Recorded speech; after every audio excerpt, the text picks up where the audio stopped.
Well, like you mentioned, you're very busy at the moment with doing interviews, and that's because it's the first album in 29 years, man. Forever Black. That's amazing. I know. I was just thinking the other day, we got together in 1971. Now we took a big long break, but like next year would have been 50 years after we actually got together, which is pretty it's scary and amazing all at the same time. Yeah, but it's cool, man, because I think over that time, obviously the first demo I think was 1978, but the name of Cirith Ungol or Cirith Ungol has really is spread a lot more since you've been gone in a way, I think. Yeah, no, that's definitely the. Now, Oliver, are you on a printed magazine, an online magazine, or This is an online magazine, what's it called? Metal Underground. Oh, cool, cool. We played at a place in Camden in London called the Underground. Oh, I know it. Yeah, the Underworld. Yeah. Yeah, Underworld. Okay, that's what it was. Yeah, that's a very popular venue in Camden. Yeah, you know, it kind of freaked us out. The same thing happened in Greece. The concert was over. Yeah. And it was kind of crazy. A bunch of bands. We played there with Angel Witch and a bunch of other cool bands. And anyway, after it was all over, it's like there's all sorts of broken glass on the ground. So the guy swept up the thing, and before we'd even torn down the drums and moved our stuff out, they're getting ready. And then 30 minutes later, it was packed and it was a disco. I've never stuck around for the disco, but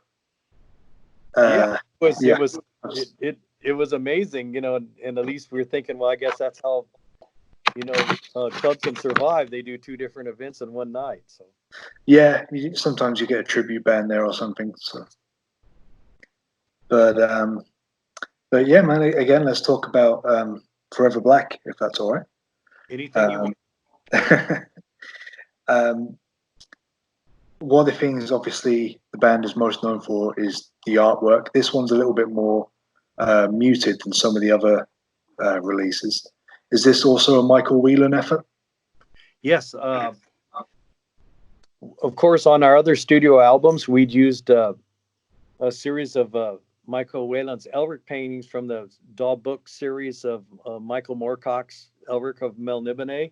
And we were looking around at the other paintings that we hadn't used, and even though they're fantastic, they all seemed like more exciting and vibrant. And as we were, you know, finishing up the album, you know, it was becoming very dark and brooding and kind of I don't want to say unhealthy, but it was like a very sinister feeling about the album. You know, that's what we were getting from it. And, you know, so we were trying to find one of Michael Whelan's paintings that fit the bill. And Tim brought me this one, and I hadn't seen it before. And he goes, well, look at this painting. And it turned out that Michael Whelan did this small study, which was 9 inches by 12 inches.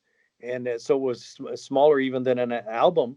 But it had this very dark, kind of like brooding atmosphere to it. And Tim goes, I think this fits perfectly with what my idea is for the Forever Black album cover. And so we contacted him, and once again, he allowed us to use it. And it was just the most amazing thing, you know, having his artwork on all our albums. The only album that wasn't his artwork, we had an anthology that came out, I think in early 2001, Servants of Chaos. And that was an album just of a bunch of old unreleased material.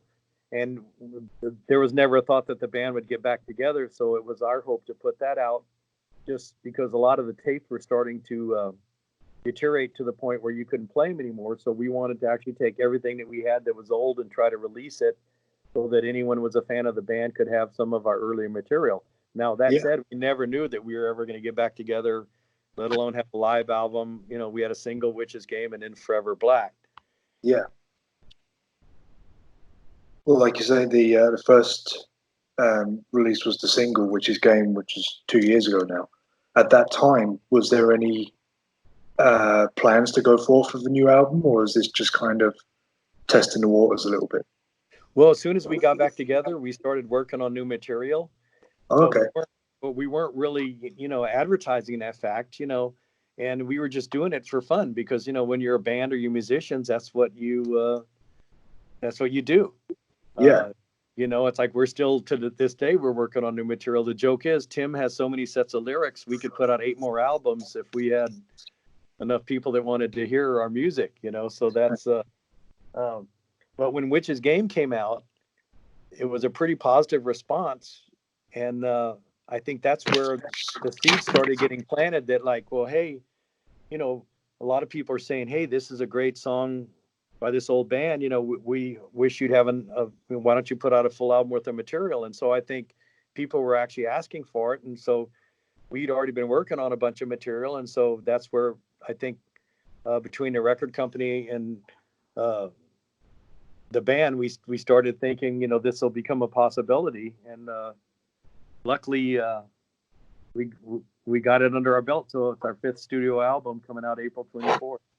Yeah, it's a really, really exciting time. We're at a point where so many bands have reunited and that. So it was one of the last things that was missing in metal, I think. So good to have you back. Did you get a whole copy of it from the record company, or? They have sent me one, but I've not listened to it as of yet. I've only listened to the singles at the moment. Oh, okay, that's cool. I was really curious what people, because not too many people have heard it, so I'm really, I'm anxious to see what people think and whether they're happy with it or what their thoughts are. Well, just going on the 2 singles, I am, because they're both very different, but at the same time, it's a bit like AC/DC. You hear an AC/DC song, you immediately know who it is, and that I felt it was very much the same with the 2 singles. Yeah, well, I think like the rest of the album is pretty dark. Legions Arise, that was kind of the only song on the album I wrote the lyrics to, and what I wanted to do on our last studio album, Paradise Lost, we had a song Join the Legion. Yeah. And what I wanted to do is, since the band broke up for such a long time, I wanted to, write a song that was kind of like a call to arms, just say, hey, we've been slumbering, but, now we're awake, and come join us in our conquest of world domination or whatever. That's cool, man. Obviously, most of the lineup either were with the band for a long time or they were with it at some point. The only fresh face, if you like, is Jarvis Leatherby on bass. Yeah, when the band got back together, the original intention was for Flint, our old bass player, wanted to play, but he lived in Las Vegas, which is 4 or 5 hours drive from where we live. Yeah. And soon became increasingly obvious that because of logistics, he wasn't going to be able to. And Jarvis was our manager, and he was one of the guys that, a large percentage of getting the band back together was his doing. And so it just seemed, it seemed perfect fit for him to play in the band, and it's worked out really good for us. Yeah, I mean, did you know him just straight from management, or have you heard Night Demon? Well, at the time, I had a friend, Carl Valdez, that played drums actually in a hardcore punk band in our area called Ill Repute. They're kind of famous, around the world, but I mean, they're from near here too. And he knew Jarvis, and he kept trying to get us together. And at first I was kind of, after the band broke up, I was kind of bitter with the record company. And, we never really wanted to break up. We broke up because of the times, music tastes were changing, and we were still playing the same. I remember people calling us dinosaurs, like, why are they playing that same old, stuff, but to us, the heavy metal that we grew up on, whether it's, the Black Sabbath, Deep Purple, Budgie, Lucifer, Friend, Mountain, all the heavy bands we listened to early on. I mean, to us, that's our genre of music. And so when we broke up, it kind of left a bad taste in my mouth. And so I never really wanted to get back together again, because I was kind of frustrated at the whole, that this band meant originally. And so when I met Jarvis, he told us that his band Night Demon had been playing all over Europe, and they met a bunch of people that were fans of the band, and I remember they mentioned once they were in Zurich, Switzerland, and they started playing Frost and Fire between the bands on stage, and he wanted to convince us to try to get back together. So he put on a festival here in our hometown and called it Frost and Fire uh, to commemorate, our band because we're both from the same town. And he asked us to do a signing session, and there was like a lot of people there that showed up that wanted us to sign records, and so it kind of put a seed in our head to maybe get back together, even though that we'd ruled that out, earlier, that we'd never do that. And um, we went and met with him across the street at a local bar, and Oliver from Keep It True was there, and Jarvis says, "Hey, if you guys get back together, you guys can headline this festival next year." And he goes, "You saw how successful it was. I mean, it was sold out, people from every country on earth." And then Oliver goes, "If you guys get back together, you guys can headline my festival, Keep It True, in Germany." And so I think, we thought about it for a while, and it seemed like an opportunity that was too good to be true. We were getting on a little bit older, and we thought if we didn't do it now, it would never happen. And so we'd agreed to drag the band up out of the cave and get us back on stage. Nice. I'll say the first time I became aware of the band was about 10 years ago when Metal Blade had a mini series, if you like, with the singer from Primordial, Alan. And he was basically talking about his opinion of 4 of the best Metal Blade albums, and one of them was Cirith Ungol.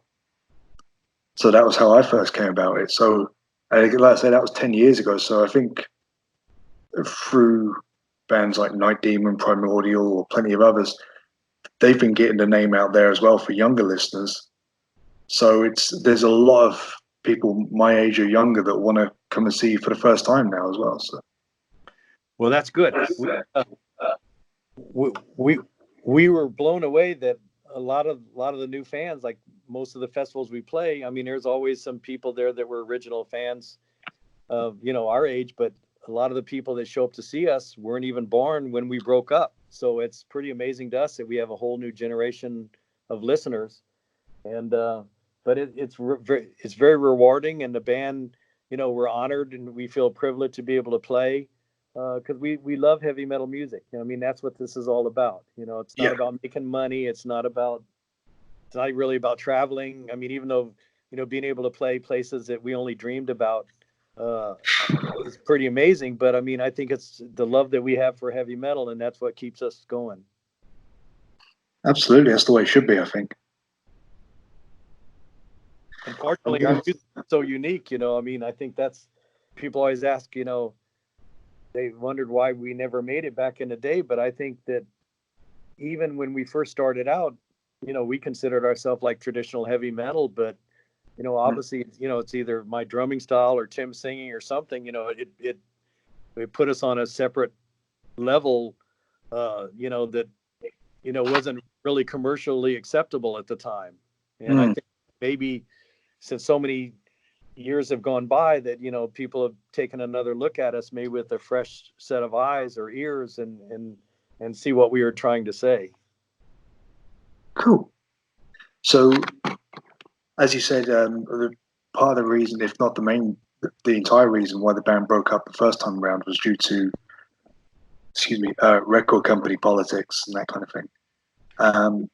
This, in today's climate, labels aren't really seen as necessarily with the power that they once had. So, was that a factor in still wanting to go ahead and release a new album? Is that you knew this time you wouldn't be maybe controlled or attempted to have been controlled so much? Well, what's amazing is one of the reasons when we broke up, I was so personally bitter and angry was over record companies. But one of the reasons our reunion has been so amazing is because of our record company, Metal Blade Records. When our first album came out in 1981, we were friends with Brian, who started Metal Blade, and he was working at a record store, and we just printed up a bunch of our first album, and we were trying to get it distributed. Well, he hooked us up with a company that got the records exported to Europe, and around the world.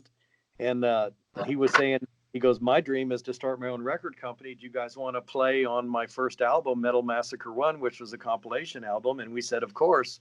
Yeah. And so ever since then, we'd been friends with Brian, and he put out our third album, One Foot in Hell. And after we'd gotten back together again, it seemed like the perfect relationship to go back with someone who we'd been friends with for so many years. And even though I'd been bitter at record companies in the past, I could sit here all day and just say how wonderful Metal Blade has been to us. There's people at the record company in Germany that just love the band. They come out to see our shows. Bart, one of the guys there, he has the King of the Dead, our second album, tattooed on the calf of his leg.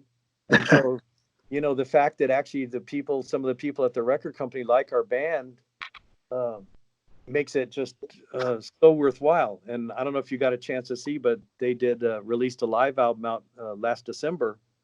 And they had a box set with a drumstick and a guitar pick and a back patch. And it was just so amazing that the guys in the band, we've just been blown away with just all their creativity. And it kind of stimulates us to do a better job, knowing that they're there fighting for us. And so that's, like I said, all I can say is the great stuff about them. And, of course, everyone, you think, well, should we, with the internet now, can we put out an album on our own? But I don't think we ever even thought about that, because we felt the support they were giving us was so strong that we wanted to be part of the family. Cool. It's nice. Like you say, it must feel weird to now have record companies that, like you say, have got your artwork tattooed on them and back patches and all that kind of thing. So it must feel kind of strange. Yeah, no, it's wonderful. And we're really excited about the release of this new album too, April 24th. Obviously, because of what's going on right now, a lot of our concerts have been canceled or postponed. But I think the original plan was just to release the album still, because I think they'd already been produced, and a lot of people are sitting at home with not a lot to do and stuff. And so our hopes is maybe that bring a little bit of joy to some people that can't get out, maybe get out and listen to the album. And people are reading books and staying at home and doing more stuff, so maybe this is a chance for reflection in our lives. Absolutely. And some countries are experiencing rent freezes, so they're at home with a little bit more money in their pocket. And that's not necessarily they're rich now, but they've got a bit of change. That's enough to buy the album. That's I understand. People are struggling, so I don't expect, but I think there was a lot of, our fan base isn't enormous, and I think a lot of people maybe even pre-ordered the album and paid for it back before any of this happened. So yeah.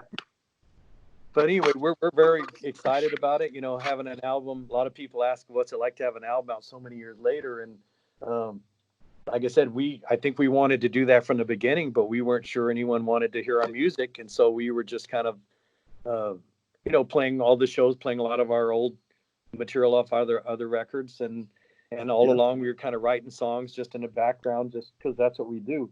Well, I will say something funny. A lot of people have said, wow, you sound just like you did before you broke up, or your music sounds really similar. And it kind of cracks us up because, we were joking, if you were like another band that broke up, we keep talking about like if the Beatles, when they broke up, and if they got back together 10 years later, people would expect them to still sound like the Beatles. And so we were kind of shocked that people were surprised that we still sounded like who we were originally. But that's either good or bad, depending on how much you like the band, I guess, right?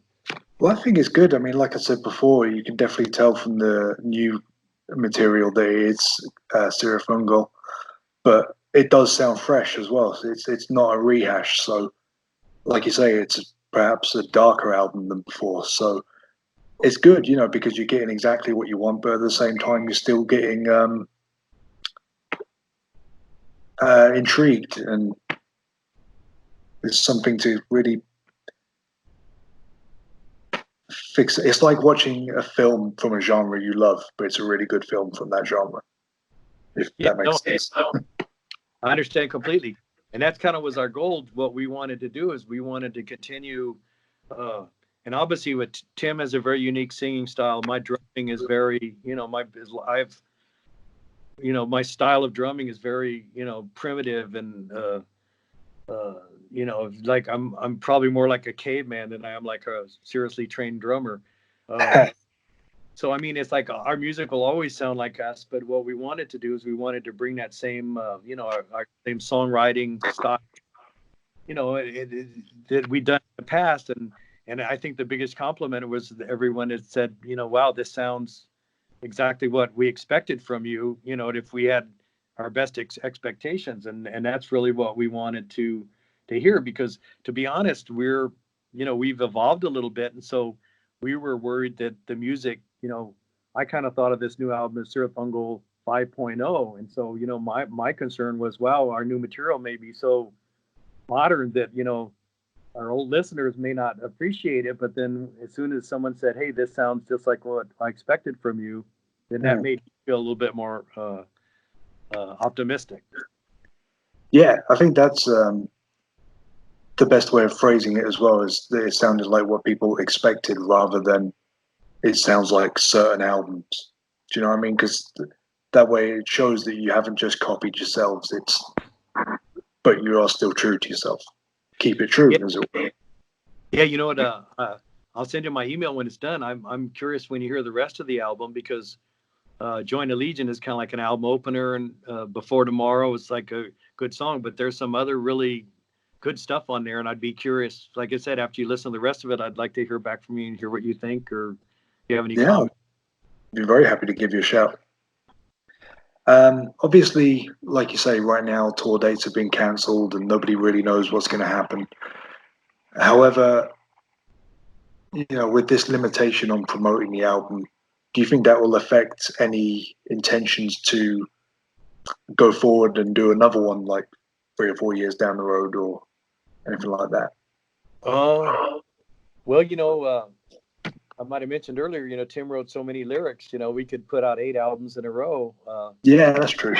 Yeah, it's no secret that when we started playing, we started writing material, and like we've been doing it all along. And so, if this album does well and if it's well received, I'm sure we would love to do another one. I mean, there's no plan for that right now, but I mean, obviously, this might be our band's 15 minutes of fame, and so we want to make sure we enjoy every minute of it. Yeah, I mean, obviously it's a little bit of a difficult question because this is your first album in 29 years and it's not even out yet, and I'm already asking you about the next one. Yeah. But obviously we don't really know what's going to happen right now. But like I say, from what I've heard, it's going to be really, really good. So obviously, like you say, drop me your email. I'd be very happy to let you know what I thought of it. Cool. That's very cool. All right, then, Robert, I'm going to let you go now, mate. And thank you very much for taking the time to speak to me. I really do appreciate it.